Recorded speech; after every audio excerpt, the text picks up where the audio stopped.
आज स्कूल और कॉलेजों के जो हालात हैं, शिक्षा के मंदिर में जो अराजकता का वातावरण बन गया है, 1984 में दिनकर सोनवलकर जी ने इस पर एक बहुत ही सुंदर कविता लिखी थी। आप सुनेंगे? चलिए मैं आपको सुनाता हूं।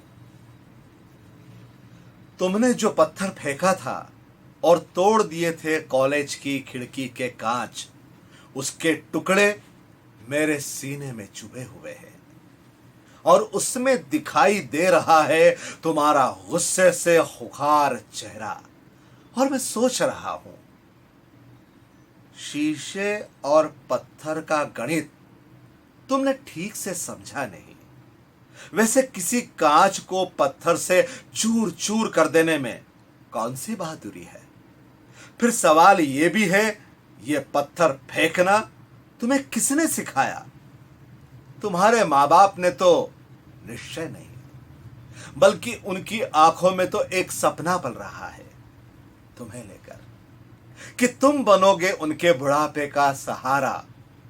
और पाठ्यक्रम में भी नहीं है कोई अध्याय पत्थर फेंकने का, लेकिन तुम इन सब से बेखबर विद्या मंदिर के कमरों को शीशे के टुकड़ों से बांट रहे हो।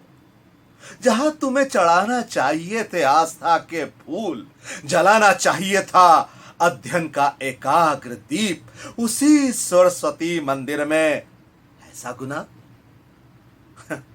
क्या कमाल है, वाह। यूं पत्थर फेंकना भी हो सकता है जायज, लेकिन तभी जब यह पत्थर तुम उन भ्रष्टाचारी सुरंगों पर फेंकते जो देश को खोखला कर रही है, उस अर्थव्यवस्था पर फेंकते जो अमीर को और अमीर, गरीब को और गरीब बना रही है।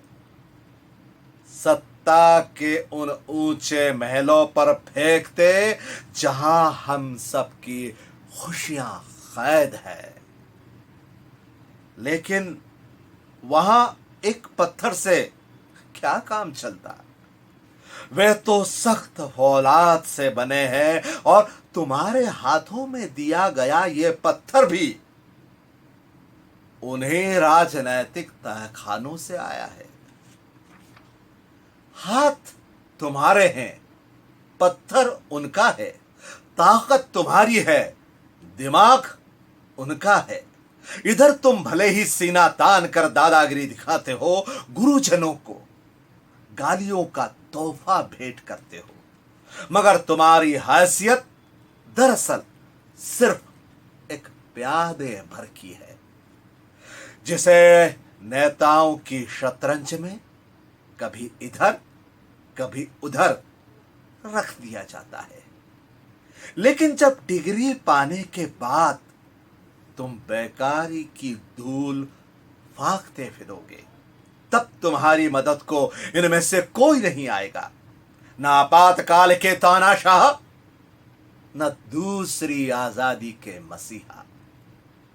और जब ये अंधा जोश हवा हो जाएगा और विवेक की ज्योति तुम्हारी आंखों में चमकेगी, तब तुम्हें यह एहसास होगा कि काश तुम्हारे हाथों में पत्थर की जगह कलम होती, हथिया हथौड़ा होता, पेंटिंग का ब्रश या सितार की मिज़राब होती, सर्जरी के औजार या पुल बनाने का नक्शा होता, जिनसे तुम हिंदुस्तान की एक नई तस्वीर बनाते।